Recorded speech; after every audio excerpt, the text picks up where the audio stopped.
D'abord, je voudrais remercier Marc de m'avoir permis de venir parler devant vous dans ce lieu prestigieux qui est le Collège de France. Simplement, avant de commencer, je suis arrivé en France en 89-90. Ça ne vous intéresse pas peut-être, mais ça va me permettre de vous dire que j'ai passé donc, à peu près 20 ans, 21 ans ici en France. Et sur ces 20 ans, j'ai travaillé avec Marc pendant 12-13 ans. Et ça a pour conséquence que vous allez voir des diapositives que Marc a déjà présentées. On est comme un couple, donc on partage des assiettes. Et vous allez les trouver, donc je vais essayer de les commenter moins, mais voilà, la raison vient de là. Je suis aussi très content de voir qu'il y a des gens, des anciennes connaissances qui sont là, et Muriel, que j'ai connu au labo à Grenoble, et puis Annie, parce que j'ai passé un an à Paris, à Jussieu, chez André Marquet, voilà, avant de revenir à Grenoble. Oui, Marc a dit qu'effectivement, les radicaux en biologie sont considérés comme néfastes, et c'est vrai, parce que ça attaque l'ADN. L'exemple que je vais vous présenter aujourd'hui, vous allez voir que c'est le contraire. Justement, la nature a choisi d'utiliser une chimie radicalaire pour réparer une lésion qui se produit sur l'ADN. C'est une lésion qui est particulière parce qu'il se produit dans des conditions particulières et on va le voir tout à l'heure. Et pendant mon exposé, dont le plan est à peu près là, je vais faire on va passer 10 minutes, un quart d'heure à peu près pour vous raconter un peu les lésions, les dommages de l'ADN. Parler un peu de la structure de l'ADN qui est considérée en même temps comme une macromolécule qui est stable, qui est costaud, relativement costaud, mais qui est fragile en même temps. Je vais vous expliquer pourquoi c'est comme ça.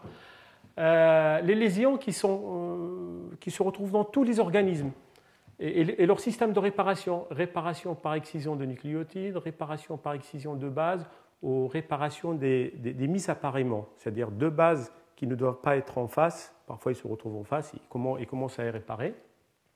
Et on va se mettre d'accord, qu'est-ce que ça veut dire une lésion ou un dommage à l'ADN. Donc, elle correspond à toute modification chimique non physiologique de l'ADN qui perturbera la configuration de la double hélice et de ses propriétés biologiques. Sachant que l'ADN peut être endommagé de façon endogène dans le corps humain sans intervention extérieure. Et dans une deuxième partie, et c'est là où le sujet qui m'intéresse un peu le plus, on va parler des lésions qui sont photo-induites par les UV, les systèmes de réparation, et qu'est-ce qui se passe dans les spores de bactéries. C'est une forme de vie qui est un peu particulière et intéressante.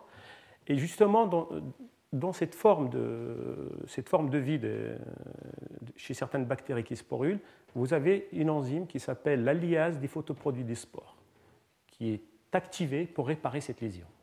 On va parler de tout ça.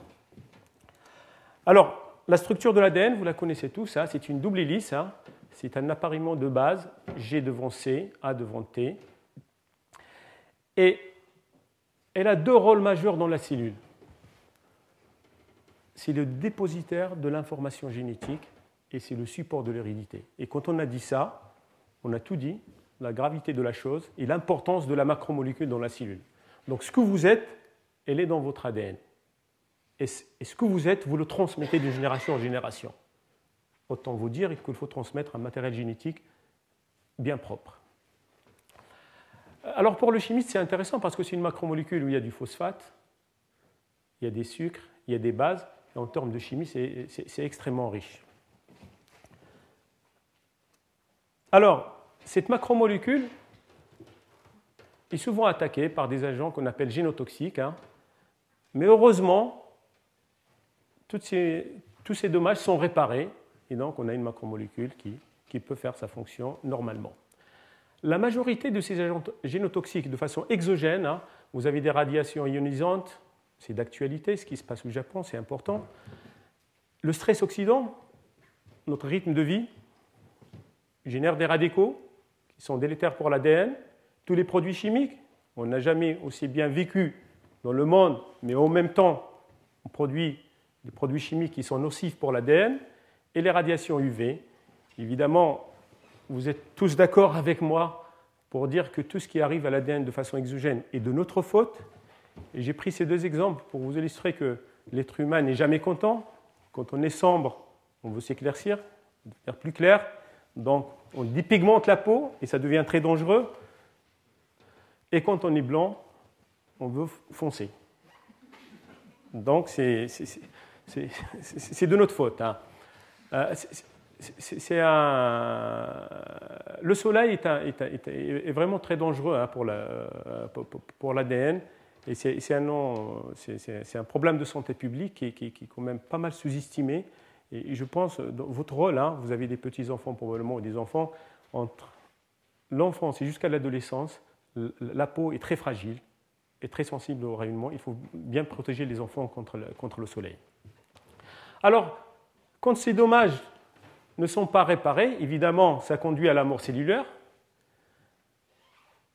Et parfois, ça conduit à des mutations. Et le cas le plus grave, c'est que ces mutations peuvent évoluer pour donner des cancers. C'est la cause du vieillissement. Et parfois, ces mutations sont silencieuses. Il y a une mutation, mais il n'y a rien qui se passe et sans conséquence. Alors là, simplement, sur ce tableau, là, vous avez la source de la lésion qui peut être produite sur l'ADN, le type de lésion et le nombre de lésions par cellule. Et vous voyez qu'une heure de bain de soleil, ça fait des dimères de thymine, hein, c'est des lésions photo-induites, et on fait entre 60 000 et 80 000 lésions. Le tabac, qui est considéré comme quelque chose de toxique, on interdit aux gens de fumer. Je ne dis pas qu'il faut fumer hein, dans les lieux publics. Vous voyez, hein, 20 cigarettes par jour, on fait des adduits, hein, c'est des hydrocarbures, c'est des polycycliques qui s'intercalent au niveau de l'ADN, et ça fait entre 100 et 200 lésions. Donc on est vraiment très loin par rapport à une heure d'exposition au soleil. Donc dès que l'été arrive, capital soleil important, donc on s'expose au soleil, donc faites attention. Alors ça, c'est des bruits de radiation que vous pouvez attraper en se baladant par exemple dans le Massif central, et vous pouvez faire des ruptures de simples brins, et vous pouvez faire 2 par an. Donc c'est pas le radioactif naturel, c'est pas très dangereux. On peut avoir aussi des lésions endogènes.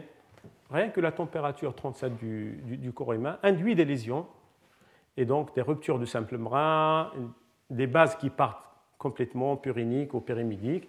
Et donc là, on fait par jour, hein, entre 20 000 et 40 000. Hein, vous voyez, par rapport à une heure de soleil, c'est plus faible. Voilà, et des radicaux. Donc, tout ce qui arrive à l'ADN, hein, c'est de notre faute à peu près. Hein. Tout ce qui est exogène, c'est de notre faute, hein, si on ne se protège pas. Alors, pour maintenir cette macromolécule intacte, la nature, évidemment, a mis des systèmes de protection. Hein. Vous avez principalement deux systèmes. Hein. Vous avez ce qu'on appelle le système de sauvegarde. C'est-à-dire, dès qu'il y a un agent génotoxique qui rentre dans la cellule met en marche ces systèmes de protection, elle se défend contre cet agent génotoxique, elle le détruit. Donc, vous connaissez tous la catalase, la superoxyde dismutase contre les ions superoxydes, ou des systèmes de détoxification de xénobiotiques et qui sont basés sur des systèmes de type cytochrome 450. Et vous voyez là que tout ça, tous ces systèmes enzymatiques, dans la majorité, c'est des métalloenzymes. Le métal ici est très important. Donc là, c'est la première barrière pour protéger l'ADN, c'est-à-dire on se défend contre ces... Donc l'ADN n'est pas touché. Mais parfois, la cellule est dépassée et quand même, ces agents génotoxiques arrivent au niveau de l'ADN et là, il faut réparer. Donc il y a des systèmes de réparation hein, qui sont mis en œuvre pour corriger ces lésions. Et donc, c'est des systèmes de batteries d'enzymes, de protéines nombreuses qui travaillent en concert pour réparer ces lésions. Alors, simplement, ici, je vous montre, donc là, vous avez un brin d'ADN, la source de lésion qu'on peut avoir, le type de lésion, et vous voyez, pour chaque type de lésion, vous avez un système de réparation, ce que j'ai expliqué, des systèmes de réparation par excision de base. Par exemple, quand vous avez une base qui est abîmée, vous avez un système qui vient, qui l'enlève complètement et la change. Quand vous avez des lésions photo-induites, parfois, c'est des systèmes d'excision de nucléotides. Vous avez tout un système enzymatique qui arrive, qui se fixe sur l'ADN, qui coupe et qui enlève le brin endommagé et qui resynthétise un nouveau brin. Donc, c'est des systèmes qui sont extrêmement efficaces, mais qui ne sont pas sélectifs.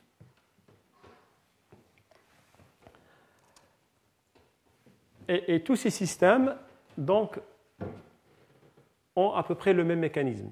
Il y a une lésion qui se forme, l'ADN est déformé, cette déformation déclenche un processus, vous avez une enzyme qui vient et qui reconnaît l'endroit où se trouve la lésion, recrute d'autres enzymes qui permettent d'écarter les doubles brins, dans ce cas-là par exemple. Vous avez des enzymes qui viennent, qui coupent le brin qui est endommagé, et après on resynthèse un nouveau brin propre. Donc c'est des systèmes, j'ai dit, qui sont efficaces, mais qui ne sont pas sélectifs en termes de lésions. Donc tous ces systèmes pratiquement marchent en 3 étapes. La reconnaissance du dommage, l'excision de l'oligonucléotide ou de la base, et la resynthèse et la ligation. Donc ça marche bien, et les mécanismes sont relativement bien connus. Maintenant, qu'est-ce qui se passe avec la lumière UV et l'ADN? Donc, il y a les types de lésions qui se produisent. Donc j'arrive à mon sujet, proprement dit. Donc, je l'ai dit, hein, les radiations UV sont mutagènes. C'est quelque chose qui est connu depuis très longtemps. Et dû uniquement au fait que, vu la structure de l'ADN, elle absorbe ce rayonnement et ça permet la dimérisation des bases pyrimidiques, thymidine, cytosine. Donc, on peut faire les 2 lésions connues, bien étudiées, le dimère de cyclobutane, vous avez 2 thymines et vous avez un cycle à 4 entre les deux, ou des aduits qu'on appelle les aduits 6,4. Donc, le rayonnement, le responsable de ces lésions, le principal, c'est les UVB, mais les UVA aussi. Heureusement, les UVC n'arrivent pas au niveau de la Terre parce qu'ils sont stoppés par la couche d'ozone. Et ces systèmes, évidemment, ils sont réparés ces lésions sont réparées par des systèmes que j'ai présentés avant qui ne sont pas spécifiques, mais il existe des enzymes qui peuvent être spécifiques de ces lésions, comme la photolyase, c'est une enzyme photoactivable qui permet de réparer ces lésions. Alors, depuis très longtemps, on connaissait les bactéries qui sporulent, et ça c'est leur cycle de vie, hein. C'est-à-dire c'est comme Bacillus subtilis, ça c'est des organismes qui sont pathogènes. Quand le milieu est favorable, donc ces bactéries se prolifèrent, marchent bien, mais dès que les conditions deviennent très défavorables, elles rentrent dans un cycle qu'on appelle sporulation. Donc c'est un état d'hibernation, c'est un état dormant. Donc la cellule sporule, il n'y a plus de métabolisme, il n'y a plus d'activité, il n'y a plus de multiplication, mais elle n'est pas morte. Et dès que les conditions deviennent favorables, donc par exemple, si cette sporulation est due à un rayonnement UV qui est sur la cellule et qui la met dans un état de sporulation, les gens se sont rendus compte que quand on prend des spores qui ont été irradiés, qui sont arrivés à cet état de sporulation par irradiation, il y a formation d'un seul photoproduit. C'est ce qu'on appelle le photoproduit de spore, d'où son nom générique. Il ne se forme que dans des bactéries qui sporulent à l'état de sporulation. Et la résistance de ces spores à la vie, c'est des milliers et des milliers d'années. Hein. C'est un problème, c'est un enjeu de santé publique dans les hôpitaux. Hein.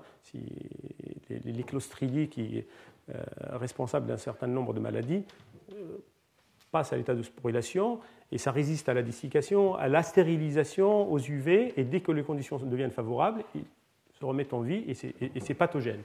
Et donc, la raison de la grande résistance de ces spores, c'est que dès que les conditions commencent à devenir favorables, il y a expression d'une enzyme de réparation de cette lésion spécifique, c'est vraiment spécifique, donc là vous avez une lésion et vous avez une enzyme qui répare cette lésion qu'on appelle la lyase des photoproduits des spores. Et donc, on va essayer de discuter un petit peu ce cercle-là, comment on fait ce photoproduit et comment on le répare. Donc ce photoproduit a été découvert en 1965 par Peter Sutlow, hein, un spécialiste de la sporulation des bactéries. Alors, évidemment, comme c'est un produit qui ne se trouve que dans les spores, donc on a essayé de savoir c'est quoi la constitution de ces spores qui favorise la formation de ce spore photoproduit. Alors on s'est rendu compte que dans les spores, il y a des petites protéines qu'on appelle des protéines solubles et acides qui se fixent à l'ADN. Et en se fixant à l'ADN, ils changent la conformation de l'ADN et la mettent en conformation A, alors que l'ADN qu'on a nous, c'est normal dans l'eau, c'est de l'ADN en forme B. Et que les spores sont complètement dépourvus d'eau. Il n'y a pas d'eau, ils sont complètement déshydratés. Et qu'il y a un produit qu'on appelle l'acide dépicolonique, c'est cette molécule qui existe en grande quantité dans les spores. Alors c'est très simple, on a fait une expérience, on a pris de l'ADN qu'on a irradié dans ces conditions. On n'a pas utilisé ces petites protéines acides parce que c'est très difficile à obtenir. On a pris de l'ADN qu'on a séché, donc il n'y a plus d'eau, et en présence de cette molécule. Et donc, si on ne fait pas ça, si on prend l'ADN tout seul comme ça, vous voyez qu'on est radié. Vous avez ici les photoproduits qu'on peut former. Ça, c'est le dimère de cyclobutane, l'ADUI6,4 entre thymine, cytosine, entre thymine, et un peu de photoproduits des spores qui se forment. Par contre, dès qu'on met cette molécule sur une solution d'ADN et qu'on sèche et qu'on irradie, vous voyez que la quantité du photoproduit des spores augmente de façon spectaculaire. Et ça est expliqué par simplement le rôle photosensibilisateur de cette molécule qui dirige la photochimie vers la production de ce photoproduit de spores. Donc, c'est deux thymines qui sont reliés par un pont méthylène. Donc, la raison de la formation de cette lésion dans les spores, elle est là. Alors, ce qu'a fait un de nos collaborateurs à Grenoble, Thierry Docky, qui est un spécialiste des lésions de l'ADN, il a voulu savoir, vous avez donc l'ADN, c'est un double brin avec des séquences A, C, G, T, T, vous pouvez mettre la combinaison que vous voulez. Est-ce que ce photoproduit des spores se forme entre deux thymines qui sont sur le même brin, ou il peut se former entre deux thymines, chacune sur un brin? Donc ils ont pris des spores, ils les ont irradiés, ils ont purifié l'ADN et ils l'ont digéré, hydrolysé de façon enzymatique. Et vous savez qu'avec le développement de la spectrométrie de masse, on peut analyser des quantités très faibles et on peut savoir la nature de la lésion, est-ce qu'il est interbrin ou intrabrin. Et ce qu'ils ont obtenu, c'est à 99% un produit qui a cette masse et qui correspond à la lésion entre deux thymines qui sont dans le même brin. Parce que si vous avez une lésion ici, vous ne pouvez pas couper ces deux liaisons et donc vous sortez de l'ADN ce composé-là. Par contre, si ça se forme entre deux thymines, entre deux brins différents, vous coupez comme ça et donc vous avez cette molécule qui a cette masse. Et donc majoritairement, à 99%, on a cette molécule. Et donc ça démontre d'une façon non ambiguë que le spore photoproduit se forme entre deux thymines qui sont sur le même brin. Alors, une fois que ce photoproduit des spores est formé, il y a beaucoup de questions qu'on peut se poser. Donc, une fois que vous avez fait la liaison entre les deux thymines pour faire ce pont méthylène, vous créez forcément un carbone asymétrique. Les 4 substituants sont différents ici. Vous pouvez le créer R ou S. Vous avez deux possibilités. Vous avez aussi deux possibilités pour chaque isomère que le méthyle qui est engagé dans ce pont peut venir du côté 5' ou du côté 5', donc comme ça, et donc le méthyle de l'autre thymine reste, ou du côté 3', donc vous avez cette possibilité. Donc vous avez 4 possibilités. C'est résumé ici. Donc ce que j'ai dit, c'est résumé ici. Donc vous avez soit 5S, 5R côté 3' ou 5R, 5S côté 5'. Alors, lequel se forme? Vous savez qu'on peut synthétiser l'ADN comme on veut, ça ne pose aucun problème. Même, il y a des boîtes privées, des labos qui sont spécialistes ont ce qu'on appelle des synthétiseurs d'oligonucléotides. Et donc, la synthèse de l'ADN est relativement facile. Par contre, créer une lésion, essayer de reproduire une lésion sur une séquence d'ADN est extrêmement complexe pour l'analyser. Alors, pour savoir exactement où se forme le carbone asymétrique et quelle est la stéréochimie de ce carbone asymétrique, il faut avoir ce produit. Alors, on s'est attaqué à ça, et la première chose qu'on a fait, c'est qu'on a isolé ce produit des spores qui ont été éradiés et qu'on a purifié. On l'a purifié complètement, sauf quand on fait cette manip, c'est extrêmement difficile. On se retrouve avec des quantités très faibles de ce produit. Heureusement que la spectro de masse n'est pas très demandeuse en termes de quantité.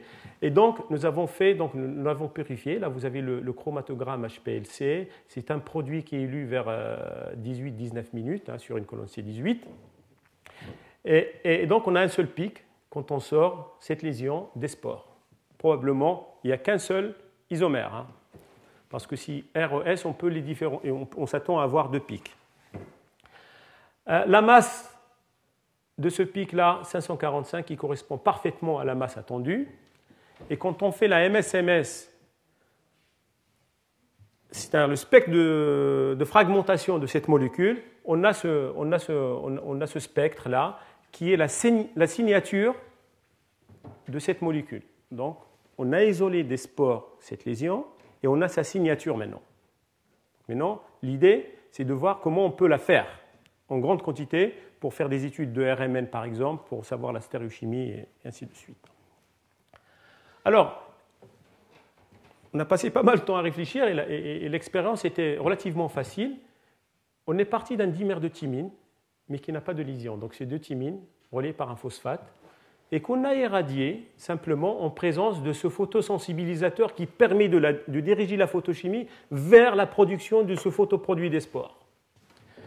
Et donc, on s'attend à voir ce produit ou ce produit, en fonction ou les 4.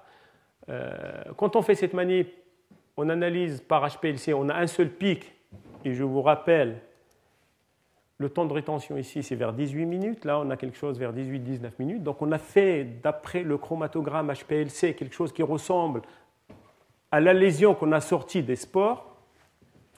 Et puis, on a fait la masse pour analyser ça. Et puis, on a remarqué que la signature du spectre MSMS du photoproduit des spores isolé des spores est pratiquement identique quand on fait cette manip comme ça.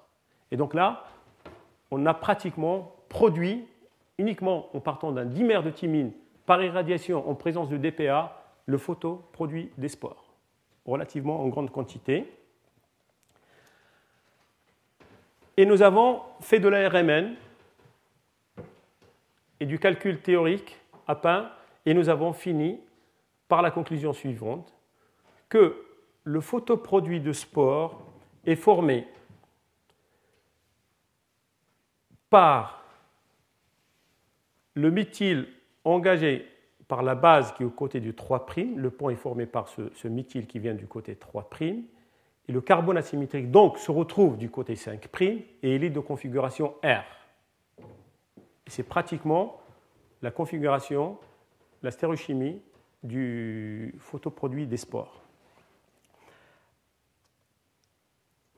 Après, on a publié ça en 2008 et récemment, une équipe américaine a utilisé la même stratégie pour étudier le mécanisme, comment ce photoproduit se forme. Donc, il y avait déjà 2 mécanismes qui étaient proposés dans la littérature, soit création d'un radical directement sur le méthyle de la thymine, après qui attaque le carbone de l'autre thymine pour faire le photoproduit des spores, soit par irradiation, on fait ce biradical qui peut conduire via un mécanisme concerté à la formation du photoproduit des spores. Et effectivement, c'est ce mécanisme qui a été retenu sur la base de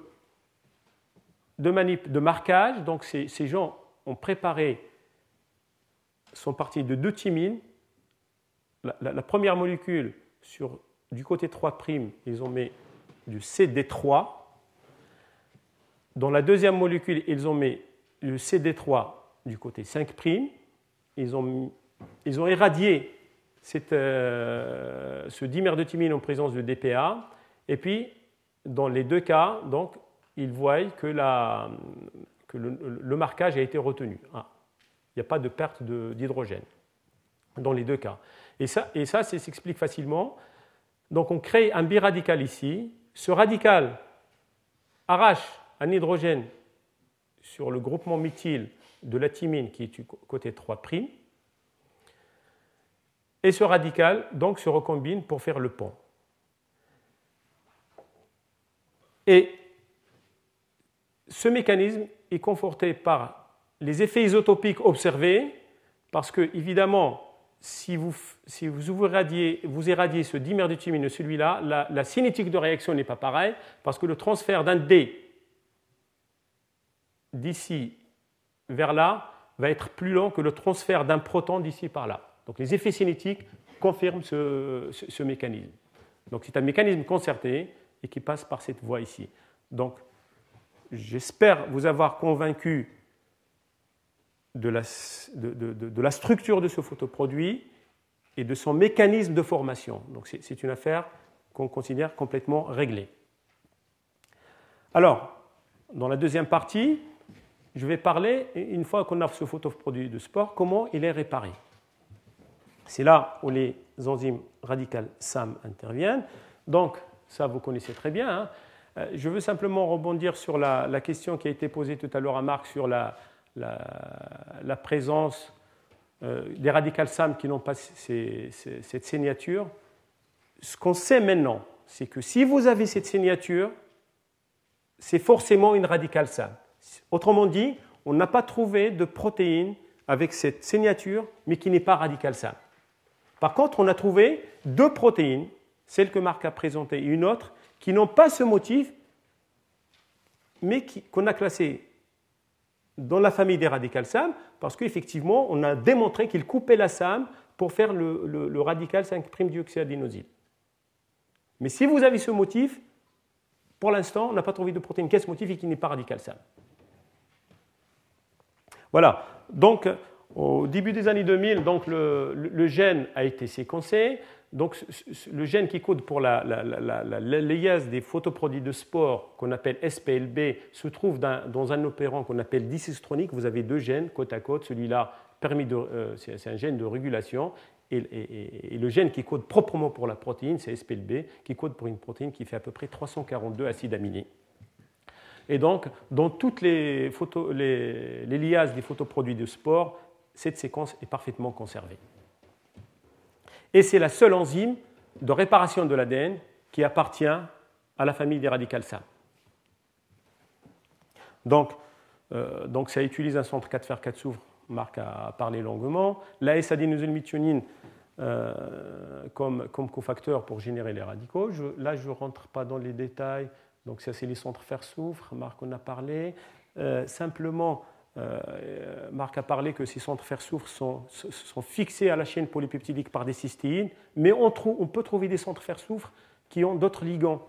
Dans les hydrogénases, vous avez l'histidine comme ligand. Ça peut être avec son azote delta, ça peut être avec son azote epsilon. On peut aussi trouver des glutamines qui engagent un atome d'oxygène comme ligand. Donc, les fers soufre ne sont pas coordonnés uniquement par des cystines. On peut trouver d'autres acides aminés qui coordonnent ces centres fer soufre. Ça, Marc l'a présenté, donc je ne vais pas dire simplement rajouter une information. Il a été estimé que la SAM est pratiquement le deuxième cofacteur utilisé en biologie après l'ATP. L'ATP, il est utilisé par toutes les synthétases comme cofacteur. La SAM, c'est le deuxième cofacteur utilisé en biologie. Et probablement parce que, justement, ce qu'il a dit à Marc, toutes les parties de cette molécule sont utilisées dans divers métabolismes. Alors, ça, Marc aussi l'a dit, je ne vais pas rentrer dans les détails. Donc, c'est la manip qui permet de démontrer que l'enzyme appartient à des radicales SAM. Quand on a la protéine, on lui met la SAM, un électron, et on regarde si on finit par ce A2H. Donc, ce radical 5'-dioxyadénosine n'a jamais été détecté. donc on a cloné ce gène et on s'est attaqué au mécanisme de la réparation. Donc simplement ça c'est un gel de protéines pour vous montrer que nous avons purifié la protéine. Souvent dans ces radicales SAM, un des problèmes c'est que quand on les purifie, ils sont sous forme d'apoprotéines, c'est-à-dire ils n'ont pas leur cofacteur métallique. Et on est obligé de le reconstituer. Heureusement qu'on a cette capacité à le faire parce que sinon les étudier serait complètement difficile. Et donc, on se met dans une boîte à gants, parce que les centres fer sont extrêmement sensibles à l'oxygène. On se met dans une boîte à gants, on rajoute du fer et du sulfure, S2-, et la protéine s'assemble autour d'un centre 4 fer 4 soufre. Donc, on est capable de la reconstituer. Donc, on a ce qu'on appelle le l'enzyme. Et quand on dose le fer et le soufre dans ces préparations, on trouve une stéchiométrie 3,9, 4 fer. Donc, voilà. Donc ça, c'est, alors ce centre fer-soufre, on peut le caractériser facilement. On peut faire de la spectroscopie UV visible. Hein. Ça, c'est des bandes de transfert soufre-fer, des bandes de transfert de charge. Hein. Ça absorbe vers 400, 420 nanomètres. Quand on inspecte comme ça, pour les spécialistes, on est en présence d'un 4 fer 4 soufre. On peut utiliser la spectroscopie Mossbohr. C'est une spectroscopie qui est spécifique du fer. Hein. Cette spectroscopie vous permet de voir uniquement le fer, mais tout le fer qui est dans votre échantillon, toutes ces formes. Et donc, on a analysé nos échantillons, et donc vous voyez qu'on n'a pas quelque chose d'homogène, mais on a une protéine dans laquelle il y a à peu près la moitié des centres fer-soufre qui sont des centres 4 fer 4 soufre. On peut aussi analyser la fixation de la SAM au centre 4 fer 4 soufre. Hein. Marc a montré des structures. Évidemment, quand on a une structure et qu'on voit bien la SAM qui est fixée, c'est agréable. Mais quand on n'a pas une structure, on a d'autres moyens de voir que la SAM est fixée au centre 4 fer 4 soufre. On peut donc réduire ce centre 4 fer 4 soufre. On le passe de 2+ à 1+. Et ça, c'est une espèce paramagnétique. On peut la détecter par RPE. Le spectre n'est pas bien visible ici, mais vous avez deux composantes, 2,03, 1,94. On fait des études de saturation. On peut savoir que ce signal provient d'un centre 4 fer 4 soufre 1+. Quand on fait une technique un peu plus poussée, qu'on appelle le Hi-score, c'est la même spectroscopie qu'ici, mais à 2 dimensions. On excite vers ces valeurs de G. Et on a un spectre Hi-score de la protéine qui est là. Et sans SAM, quand on rajoute la SAM, la S-adénosylméthionine, on voit des bandes qui apparaissent ici, qu'on appelle des doubles contacts. Et ça, les couplages, on peut déterminer des couplages. On arrive à déterminer un couplage de 9,1 MHz. Et c'est la signature de la fixation de l'azote sur le fer-soufre. Et donc, on peut conclure facilement que la SAM est fixée au centre 4 fer 4 soufre. Donc, même si on n'a pas une structure, il y a des moyens spectroscopiques qui vous permettent de détecter la SAM qui se fixe sur le centre fer-soufre. Par contre, il faut le réduire. C'est à l'état paramagnétique qu'on peut l'observer, parce que la RPE observe des espèces paramagnétiques. Alors, on a une protéine qu'on a bien reconstituée, pour laquelle on a démontré que il y a un centre fer-soufre qui fixe la SAM, et on a regardé quelque chose qui était déjà connu, mais la spécificité de cette enzyme vis-à-vis des photoproduits formés. Donc on a généré un certain nombre de photoproduits, hein, des dimères de cyclobutane, TT, des aduits 6,4 TT, le sport photoproduit évidemment, et puis soit TC, TC, CT, pareil. Et on a mis ce mélange en présence de l'enzyme, de la SAM. Si vous n'avez pas la SAM, ça ne marche pas. C'est l'initiateur radicalaire. Du détunite, Marc vous a dit qu'il faut injecter un électron dans le centre 4 fer 4 soufre, qui après doit réduire la SAM, et tout ça en anaérobiose, en absence d'oxygène. Et donc vous voyez, au bout de 30 minutes d'incubation, un seul photoproduit a été, ça c'est la quantité du photoproduit qui reste, hein, après 30 minutes de réaction, un seul a été disparaît, c'est le spore photoproduit. Donc cette manip vous montre clairement la spécificité de cette enzyme vis-à-vis de ce photoproduit. Donc vous avez une lésion, une enzyme qui répare cette lésion. Alors, on a l'enzyme, on a le substrat, on va un peu explorer le mécanisme. C'est vrai que là, on utilise un substrat minimum. Hein. Il n'y a pas d'ADN. On s'attend que l'ADN ait de l'influence parce que la protéine doit fixer l'ensemble de l'ADN et doit reconnaître la lésion. Mais on a quand même tenté avec ce substrat minimum, hein, il n'y a pas d'ADN. Et donc on a incubé ce substrat en présence de l'enzyme, de la SAM, dans un tampon, dans des conditions anaérobies. Et dans cette manip, l'avantage, c'est comme c'est un petit substrat, on peut suivre sa disparition, s'il est réparé par l'enzyme, et on peut suivre aussi l'apparition du produit de la réaction, c'est-à-dire le produit réparé. Donc c'est ce qui est tracé ici. Donc ça, c'est le photoproduit spore qui disparaît en fonction du temps, et la cassure de ce pont pour faire 2 thymines intactes qui apparaît, et donc on voit qu'on a consommé à peu près 10 micromolaires, la quantité qu'on a mis dans le tube à essai. Donc ça, simplement pour vous dire, à l'instant t égale à 0, vous avez le contrôle. Si vous ne mettez pas d'enzyme ou de SAM, ça ne marche pas. Mais dès que vous lancez la cinétique, vous voyez qu'à 18-19 minutes, le spore photoproduit qui descend et la réparation qui marche. Donc ce substrat minimum est reconnu par l'enzyme et est réparé par l'enzyme. Donc on peut faire un peu de cinétique enzymatique, déterminer des VM, des KM. Et donc la première conclusion, c'est que on a pu produire une enzyme qu'on a reconstituée, on a montré qu'il contient un centre 4 fer 4 soufre qui interagit avec la SAM. J'espère vous avoir convaincu par la technique de spectroscopie RPE à 2 dimensions.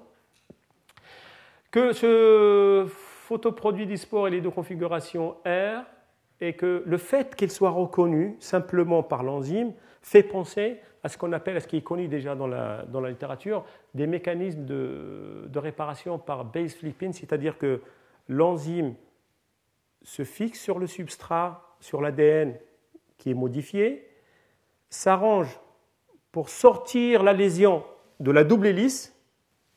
Elle la sort de la double hélice, donc elle ne la répare pas dans la double hélice, elle la sort de la double hélice. Et une fois qu'elle est réparée, donc ça part, et puis le dimère revient sur la double hélice. Donc c'est ce qu'on a essayé de schématiser ici. Fixation de l'enzyme. La lésion est éjectée de la double hélice, qui se met dans un substrat, et puis réparée, et puis l'enzyme repart. Et ça a été parfaitement démontré dans le cas de la photolyase, donc l'enzyme qui répare le dimère de thymine avec un cycle à 4 au milieu. Et donc vous voyez ici la structure de l'enzyme en présence de l'ADN, et vous voyez là que la lésion, le dimère de thymine, est complètement éjecté de la double hélice.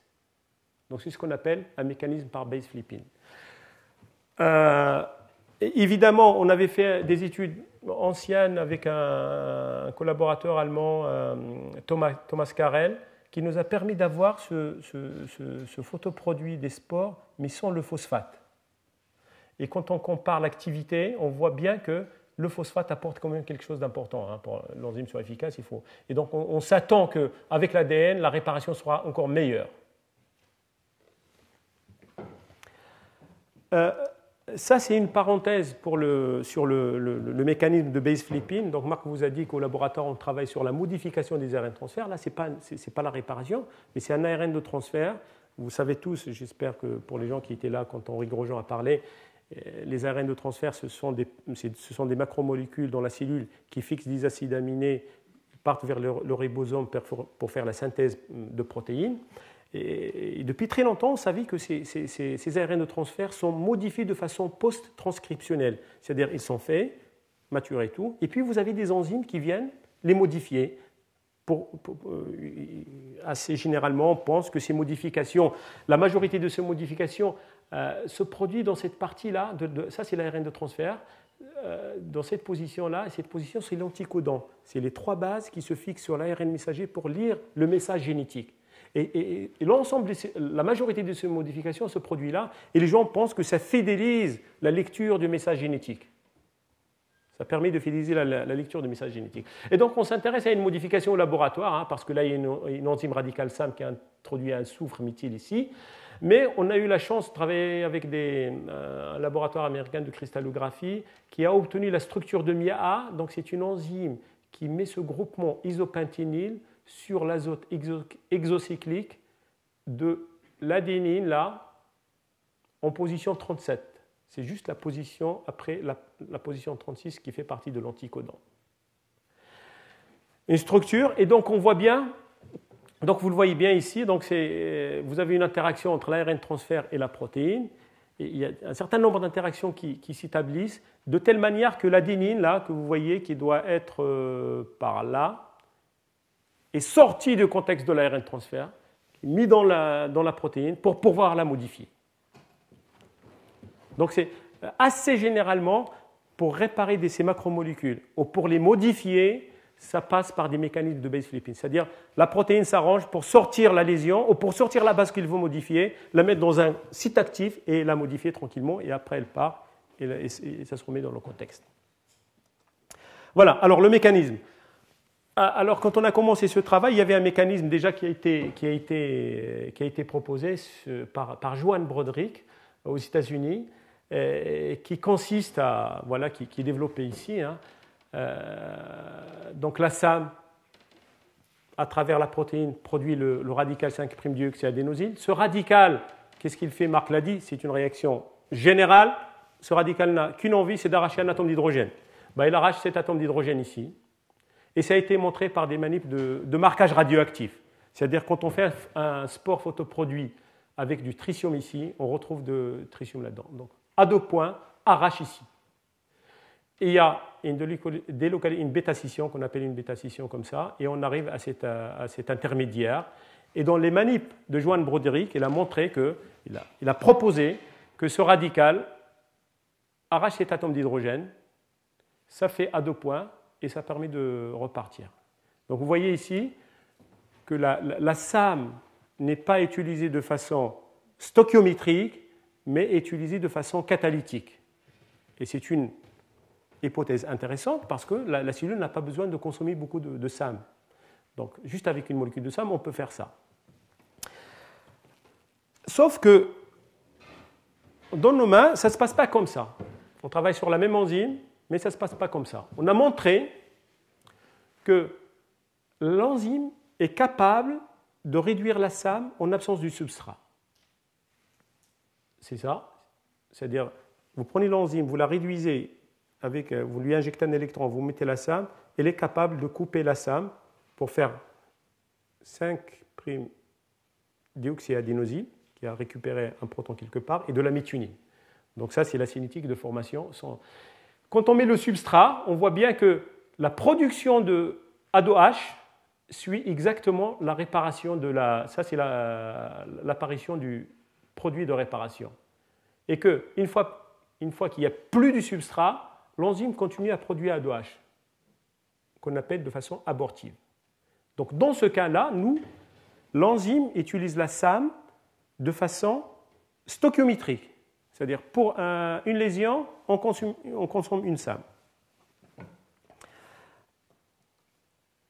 Bon, donc ça veut dire que on démarre par arracher cet atome d'hydrogène, on va là.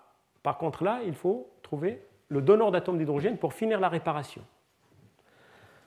En même temps, quand on a proposé ça, un laboratoire américain a montré, donc il a regardé un peu sur la séquence de la spore photoprodactyliase, donc la liase des spores de photoproduits, et il y a 4 cystéines qui sont complètement conservées. 3, vous savez à quoi ça sert, c'est le motif radical SAM qui fixe le 4 fer 4 soufre, et il y a une cystéine qui est en position 141 qui est complètement conservée. Et ce qu'a fait cette personne, Nicholson, c'est qu'il a une souche de Bacillus subtilis dans laquelle le gène de la liase des photoproduits de spores a été inactivé. Donc cette souche de Bacillus subtilis ne résiste pas au rayonnement UV. C'est-à-dire, on l'irradie, elle sporule, mais si on lui met des conditions favorables, elle ne repart pas, parce qu'il n'a pas l'enzyme qui répare cette lésion. Alors, du moment qu'elle a cette souche, il s'est amusé à muter, à changer ces cystéines en alanine, et donc il a démontré que la mutation d'une de ces cystéines abolit complètement l'activité de l'enzyme. Donc les 4 cystéines sont absolument nécessaires à l'activité de l'enzyme. Les 3 ici, on comprend, parce que c'est là où le 4 fer 4 soufre se fixe pour catalyser la réduction de la SAM pour démarrer la réaction. La 4e, on étudie son rôle. Donc. Alors, on a généré ce mutant, on l'a produit, c'est-à-dire on a fait la protéine dans laquelle cette cystéine a été mutée en analine. On a purifié la protéine, c'est exactement comme le wild type, comme le sauvage, comme la protéine sauvage. Et elle produit aussi, elle est capable de produire A2H, c'est-à-dire de cliver la SAM, et quand on lui met le substrat, et ça marche encore mieux. Et donc, là, on s'est retrouvé devant une contradiction. Une cystéine qui est absolument nécessaire à l'activité de l'enzyme, mais là, on voit qu'elle produit A2H, donc elle coupe, et comme dans le mécanisme proposé, une fois que A2 point est généré, donc on arrache et puis ça peut aller, donc on est allé chercher un peu qu'est-ce qui se passe. Alors, la caractérisation spectroscopique et biochimique est identique, sauf quand on fait le test. Donc, on a ce mutant dans lequel la cystéine 141 a été mutée en alanine, on lui met le substrat et on voit que le substrat disparaît. Mais contrairement à la souche sauvage, où ce pic augmente quand celui-là disparaît, là, on a à peu près moins de 10% de réparation. Par contre, on a deux produits qui se forment et qui n'étaient pas là, et qui n'étaient pas présents dans la souche sauvage, c'est celui-là et celui-là. Alors, qu'est-ce qui se passe? Voilà, donc on peut suivre la disparition du spore photoproduit, l'apparition du pic, grand pic au milieu, et puis l'apparition d'un petit pic et un peu de réparation. Celui-là, c'est le produit hydroxylé, je ne reviendrai pas là-dessus, mais je vais m'attarder sur celui-là. L'HPLC couplé à la masse nous permet de dire qu'on a une masse de 609. On a fait un adduit sulfinique. Le dithionite qu'on ajoute comme donneur d'électrons est un biradical. Au cours de la réaction, on a probablement piégé un intermédiaire radicalaire. Comment? Alors, pour démontrer ça, on est parti, et c'est là où la force de la chimie. On avait au laboratoire ces deux produits dans lesquels deux dimères de thymine intacts, dans lesquels on a ce thiophényl qui est fixé soit du côté 3', soit du côté 5'. Et ces produits-là sont connus dans la littérature pour être des précurseurs de radicaux. C'est-à-dire, si vous irradiez ce produit-là, cette liaison se coupe ici et vous faites ce radical. Si vous radiez ce produit, vous faites ce radical. Et c'est maintenant on fait la même réaction, ce qui n'a jamais été fait auparavant dans les autres études, en présence du dithionite, le donneur d'électrons pour le centre 4 fer 4 soufre, qui est le B-radical. Ce qu'on fait, est-ce qu'on fait ce produit, c'est-à-dire on piège ce radical par le radical dithionite, ou on piège celui-là. Alors, première manip, c'est l'HPLC. Donc quand on fait la manip, où le thiophényl est du côté 3', on doit faire ça, on a un pic qui sort ici vers 21 minutes. Quand on fait la manip avec le thiophényl fixé du côté 5', on a le pic qui sort vers 23 minutes. Donc, la position du thiophényl a un impact sur la chromatographie du produit que vous allez obtenir. Donc, on peut les différencier. Quand maintenant on fait l'expérience avec notre mutant, c'est-à-dire la cystéine 141 a été complètement remplacée en alanine, donc on a le produit qui est lu vers 21 minutes qui semblerait correspondre à celui-là, l'adduit du côté 3'. Première indication. Donc on a quelque chose qui ressemble à ça. Bon, le spectre de fragmentation de masse, donc on prend ces produits, on fait de la MS-MS, ça c'est la signature de ce produit, et ça c'est la signature de ce produit-là. Vous avez uniquement la position de SO2H vous donne un spectre de fragmentation différent. Donc si vous faites le spectre de fragmentation de l'intermédiaire qu'on a obtenu avec l'enzyme modifiée, vous voyez, vous n'avez pas besoin d'être spécialiste de spectre de masse, ce spectre est parfaitement superposable à celui-là. Donc là, on démontre de façon non ambiguë qu'on a piégé un intermédiaire radicalaire par le radical dithionite et qu'il est du côté 3', et ça démontre aussi quelque chose, c'est que le méthyle qui est engagé, qu'on a démontré par ailleurs par RMN, et probablement vient du côté 3'. Voilà, donc on arrive là, je suis presque à la fin de mon exposé, c'est bon là voilà. Donc on arrive à la fin, donc on est d'accord avec Joanne Brodry que ce radical à 2 points arrache ici, il l'a démontré de façon claire et non ambiguë par des manips de marquage. On a cet intermédiaire qui évolue pour arriver là, et donc quand la cystéine 141 n'est pas là, ce radical évolue parce qu'on a un biradical, on le piège par ce biradical pour avoir ce produit. Par contre, mais ça on ne l'a pas démontré, parce qu'évidemment on n'a pas de structure, on ne sait pas où la cystéine se place par rapport au site actif, mais on peut naturellement proposer, même s'il y a beaucoup d'hypothèses, que le donneur d'hydrogène dans cette affaire peut être la cystéine 141. C'est une proposition. Voilà. Simplement, si vous ne connaissez pas, c'est Grenoble, l'ISER, le DRAC, le synchrotron, l'ILL, l'Institut Langevin, l'Institut de biologie structurale, mais actuellement il y a beaucoup de travaux ici, on est en train de déménager beaucoup de choses. Et nous, on est par là, quelque part par là. Et donc, voilà. Et pour finir, je remercie simplement les gens qui ont travaillé là-dedans. Évidemment, Marc pour le soutien, Alexis Achandeur qui avait fait sa thèse sur ce sujet, Olivier Berthaud qui va vous parler la semaine prochaine sur d'autres aspects des radicales SAM et qui est actuellement chercheur à l'INRA, Sandrine Olanier, ma collègue de travail qui m'a aidé dans ce travail. Donc, ce travail, on n'aurait pas pu le faire s'il n'y avait pas cette collaboration avec Thierry Ducky. C'est un laboratoire spécialiste des lésions de l'ADN et qui nous a beaucoup aidé. L'ARMN, les calculs DFT, les collaborations avec les collègues allemands, et puis à l'époque, on n'avait pas de spectroscopie Mosbauer au laboratoire, maintenant on l'a. On avait fait la spectroscopie Mosbauer en Grèce avec Yanis Sanakis, et je vous remercie de votre attention.